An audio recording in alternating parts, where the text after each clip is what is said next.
Hey everyone, and welcome. If you're a developer or just really into what's next for AI, you are in exactly the right place. Today, we're going to jump right into one of the most exciting tools out there, LangChain. But to really get what it does, we first have to understand the problem it's trying to solve. So, we all know large language models, LLMs, are just incredibly powerful, right? They can write poems, they can spit out code, they can answer some seriously complex questions. But here's the catch. On their own, they're kind of like a brilliant brain just floating in a jar. They're totally disconnected from the real world, they have zero memory of past conversations, and they can't access any new information. I mean, has this ever happened to you? You're chatting with an AI, you ask a simple follow-up question, and crickets. It has absolutely no idea what you were just talking about. Just look at the image on the right. That AI is lost. It just can't connect the dots. But on the left, that's a real flowing conversation. And that, right there, is one of the biggest problems LangChain was built to fix. Okay, so how do we solve this? How do we connect that brilliant AI brain to the real world? How do we give it a memory and let it use actual tools? Well, that's exactly where LangChain comes in. It's the framework that acts as that missing link. At its core, the idea is actually pretty simple.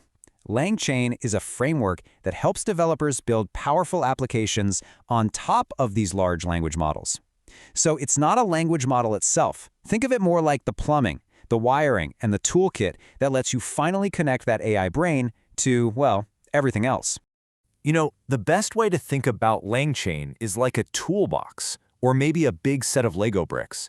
It gives you these standard, ready-to-go components that you can just snap together to build some incredibly sophisticated AI applications. So, let's open up that toolbox and see what's inside.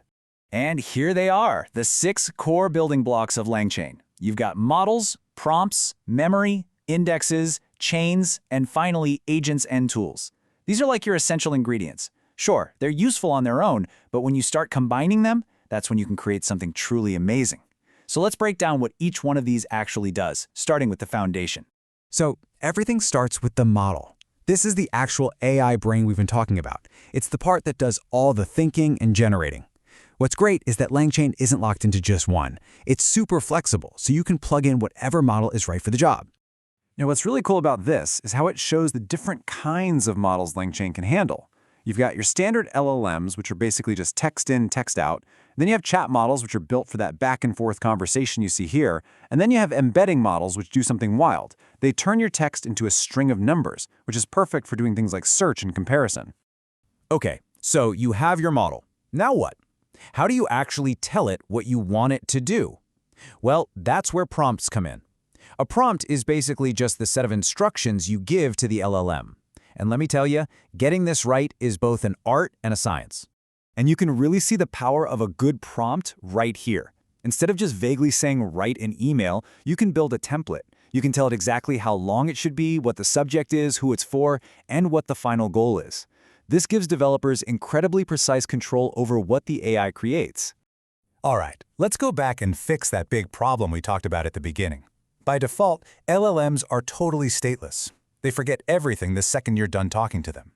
The memory component in LangChain is the super elegant solution to this. And here we are again looking at this comparison.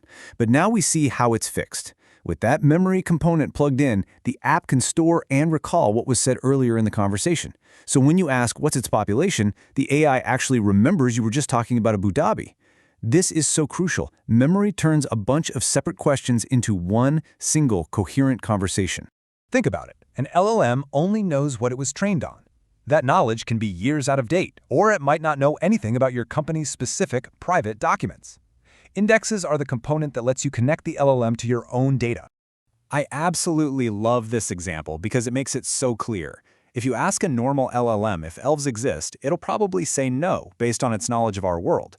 But if you use an index to let it read the entire Lord of the Rings trilogy first, it can check that data and correctly say, of course they do. It's just a really fun way to show how indexes ground the AI in whatever specific world you want it to know about. So our AI has a memory and can access our private data. That's awesome. But what if answering a question takes more than one step? Well, that's what chains are for. A chain lets you sequence multiple calls to the LLM or other tools to get a more complex job done. Take this question, how old is the first iPhone? A single LLM call might actually get that wrong, but a chain can break it down logically. Step 1, use a tool to search the web for the iPhone's launch date. Step 2, take that date and use another tool, like a calculator, to figure out how many years have passed. See? It just breaks a big problem into small, easy-to-solve steps. And that brings us to the final and maybe the most powerful component of all. What if the AI could decide for itself which steps it needs to take? That's an agent. An agent uses the LLM as its reasoning engine to figure out which tools, like a web search or a calculator or a database, it should use and in what order. This is a huge leap forward. We're moving from just following instructions to actually solving problems on the fly.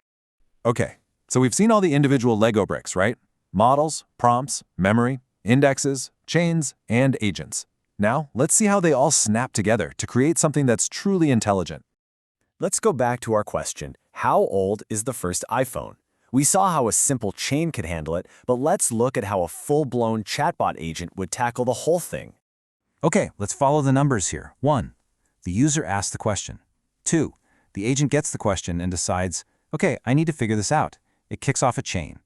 3, the first step in the chain is to use the search tool. 4, the search tool goes out to the web and finds the launch year, 2007. 5, that information gets passed to the next step. 6, the agent now tells the chain to use the math tool to calculate the current year minus 2007. 7, the math tool does its job and returns the number. And 8, finally, the agent takes that result, formats it into a nice human-readable sentence, and gives you the answer. It's like a little automated assembly line for thinking. So just like that, we've gone from a disconnected brain in a jar to a fully capable agent that can reason, remember, and interact with the world. So, why is this such a big deal? Here's the bottom line. LangChain takes the raw power of a large language model and makes it actually practical. It gives that AI a long-term memory. It connects it to live external data. It lets it perform complex, multi-step reasoning.